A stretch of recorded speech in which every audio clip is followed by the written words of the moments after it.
মোবাইলের সেভ করা নাম্বার একা একা হারিয়ে যায় এবং ডিলিট হয়ে যায়, এই সমস্যা কিভাবে সমাধান করবেন? দেখুন, আপনার ফোনের কন্ট্যাক্ট লিস্টে কিছু নাম্বার আপনি রেখেছেন সেটা আপনি জানেন, কিন্তু কিছুদিন পর দেখতেছেন সেই নম্বরটি আর নেই, আর নম্বরটি আর খুঁজে পাচ্ছেন না, নম্বরটি ওখান থেকে হারিয়ে গেছে। সেই হারিয়ে যাওয়া নাম্বার কোথায় গেলে খুঁজে পাবেন এবং কিভাবে হারিয়ে যায়, এই সম্পূর্ণ প্রসেসটি এই ভিডিওটি থেকে জানতে পারবেন। আশা করি সম্পূর্ণ ভিডিওতে জুড়ে থাকবেন।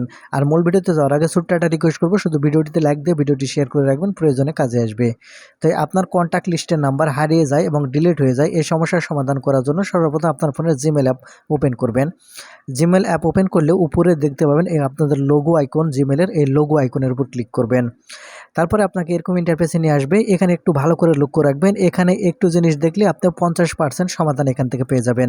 ধরুন আপনার ফোনে 3-4টা জিমেল অ্যাকাউন্ট লগ ইন করা আছে আপনার মোবাইলে, কিন্তু আপনি কোন মোবাইলে কোন জিমেলে ফোন নাম্বার সেভ করে রেখেছেন সেটা কিন্তু আপনি জানেন না। কিন্তু এখন লগ ইন যেটা করে রেখেছেন জিমেল অ্যাকাউন্ট, সেই জিমেল অ্যাকাউন্ট আপনার মোবাইল নম্বর সেভ করা আছে কিনা সেটা আপনি জানেন না।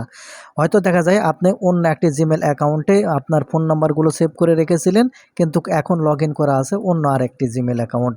এক্ষেত্রে দেখা যাবে যে জিমেলে আগে সেভ করে রেখেছিলেন নাম্বারগুলো, সেটা কিন্তু আর খুঁজে পাবেন না, কারণ এখন আপনি অন্য একটি জিমেল এখান থেকে লগ ইন করে রেখেছেন। তাই যে কাজটি করবেন, এখান থেকে যেই জিমেলে প্রথমে লগ ইন করে রেখেছিলেন সেই জিমেলটি আবার লগ ইন করবেন। দেখতে পাবেন যে আপনি যেগুলো জিমেল অ্যাকাউন্টে আগের নম্বরগুলো সেভ করেছিলেন সেগুলো কিন্তু চলে আসবে।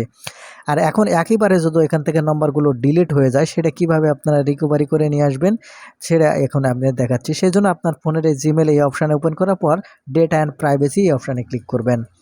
এখন এখান থেকে আপনার ডেটা অ্যান্ড প্রাইভেসি এই অপশানের উপর ক্লিক করলে আপনি এখন এরকম ইন্টারফেসে নিয়ে আসবে আপনাকে।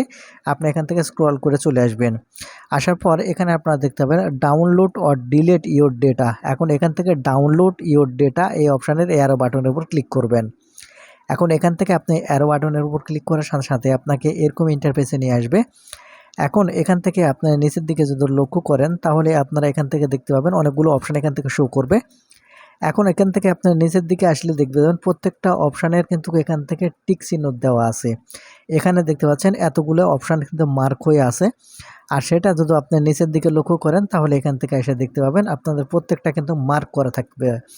আর যেগুলো মার্ক করা থাকবে সেগুলো কিন্তু আপনারা সেইগুলো কিন্তু ফাইল কিন্তু ডাউনলোড হবে। সেই আপনার তো সব ফাইল ডাউনলোড করার প্রয়োজন নেই। সেক্ষেত্রে এই সিলেক্ট এই অপশানের উপর ক্লিক করবেন। তারপর এখান থেকে ডিলিট অপশান দেখতে পাবেন, ডিলিট অল এই অপশানের উপর ক্লিক করবেন। তারপর দেখতে পাবেন এর বক্স থেকে সবগুলো কিন্তু টিক চিহ্ন উঠে যাবে।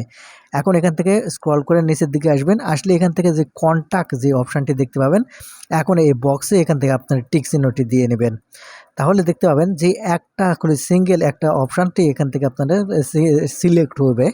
এখন এখান থেকে আপনাকে যে কাজটি করতে হবে, কন্টাক্টের উপর ডান পাশে টিক চিহ্ন দেওয়ার পর নিচের দিকে একেবারে চলে আসবেন। একেবারে চলে আসবেন, এখান থেকে আপনার নিচের দিকে লক্ষ্য করলে দেখতে পাবেন নেক্সট স্টেপ নামের একটা অপশান আছে। আপনি এখন এখান থেকে নেক্সট স্টেপ এই অপশানের উপর ক্লিক করবেন। নেক্সট স্টেপ এই অপশানের উপর ক্লিক করলে আপনাকে এরকম ইন্টারফেসে নিয়ে আসবে। এখন এখান থেকে একটি জিপ ফাইল আপনাকে ডাউনলোড করতে হবে, যেগুলো জিমেল অ্যাকাউন্ট আপনার ডিলিট হয়ে গেছে, যেগুলো আপনার ফোন নাম্বার ডিলিট হয়ে গেছে, সেগুলো ফোন নাম্বার কিন্তু এখান থেকে রয়ে গেছে। সেজন্য আপনাকে এখান থেকে দেখতে পাবেন এই প্রথমে এই যে 6 মান্থ যেটাই হোক এখান থেকে আপনারা সিলেক্ট করবেন। সিলেক্ট করা হয়ে গেলে নিচে দেখতে পাবেন জিপ ফাইল, আর নিচে হচ্ছে দেখতে পাবেন এখান থেকে 2 জিবি বা 1 জিবি।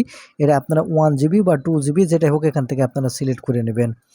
আপনারা 1 জিবি বা 2 জিবি যেটাই হোক এখান থেকে আপনার প্রয়োজন যেটা সিলেক্ট করে নেওয়ার পর এখান থেকে আপনারা নিচের দিকে যদি লক্ষ্য করেন, তাহলে দেখতে পাবেন একটি অপশান দেখতে পাবেন। আপনি এখান থেকে এই অপশানের উপর ক্লিক করবেন। যখনই এই অপশানের উপর ক্লিক করবেন একটু লোডিং নেবে। লোডিং নেওয়ার পর দেখতে পাবেন আপনাদের জিমেল অ্যাকাউন্টে একটি জিমেল নোটিফিকেশন চলে আসবে। অর্থাৎ আপনার ফোনে যে জিমেল অ্যাকাউন্টে লগ ইন করা আছে সেটার এখান থেকে নোটিফিকেশান আসবে, আপনারা জিমেল আসবে, জিমেলটি ওপেন করবেন। যখন এখান থেকে জিমেল ওপেন করবেন একটু স্ক্রল করে নিচের দিকে আসবেন। আসতে পারলে এখান থেকে ম্যানেজ গুগল রিকোয়েস্ট, এখান থেকে আপনারা দেখতে পাবেন এই অপশানের উপর ক্লিক করবেন। ক্লিক করলে একটু লোডিং নেবে। লোডিং নেওয়ার পর এখান থেকে আপনারা লক্ষ্য করলে দেখতে পাবেন এখান থেকে ডাউনলোড এই অপশান আসবে। এখন এখান থেকে আপনি এই ডাউনলোড এই অপশানের উপর ক্লিক করবেন। তাহলে যে কাজটি হবে এখান থেকে আপনাদের জিমেল অ্যাকাউন্টটি ভেরিফাই করার জন্য আপনার ফোনের পিন লক বা প্যাটার্ন লক আছে যেটা সেটা দিয়ে নেবেন। দিলে জিমেল অ্যাকাউন্ট ভেরিফাই হওয়ার সাথে সাথে দেখতে পাবেন এখান থেকে কিন্তু এই ফাইল ডাউনলোড হয়ে যাবে। এখন যখন এখান থেকে জিপ ফাইলটি ডাউনলোড হয়ে যাবে, আপনাকে রিস্টার্ট করার জন্য এখান থেকে নিচে বা উপরে যেখানে হোক এখান থেকে ওপেন বাটন এখান থেকে ক্লিক করবেন। আমি এখান থেকে ওপেন বাটনে ক্লিক করে দিচ্ছি। যখন এখান থেকে আপনি ওপেন বাটনে ক্লিক করে দিবেন, তখন দেখবেন যে নিচে আবারও এক্সট্রাক্ট নামের একটা অপশান আসবে। আপনি জাস্ট এখান থেকে এক্সট্রাক্ট এই অপশানের উপর ক্লিক করবেন। যখন এক্সট্রাক্ট এই অপশানের উপর ক্লিক করবেন, এখান থেকে আপনার ফাইলের নামও দিতে পারেন। দেওয়া হয়ে গেলে দেখতে পাবেন এটা ফাইলটি এক্সট্রাক্ট হয়ে আপনার যে ফাইল ম্যানেজার আছে সেখান থেকে ফাইল ম্যানেজারে কিন্তু এখান থেকে চলে আসবে।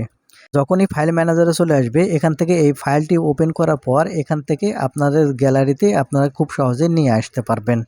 তো বন্ধুরা, এই ছিল আজকের ভিডিওটি। আশা করি বুঝতে পেরেছেন ডিলিট হয়ে যাওয়া নম্বর কীভাবে আপনারা ফিরিয়ে আনবেন। ধন্যবাদ।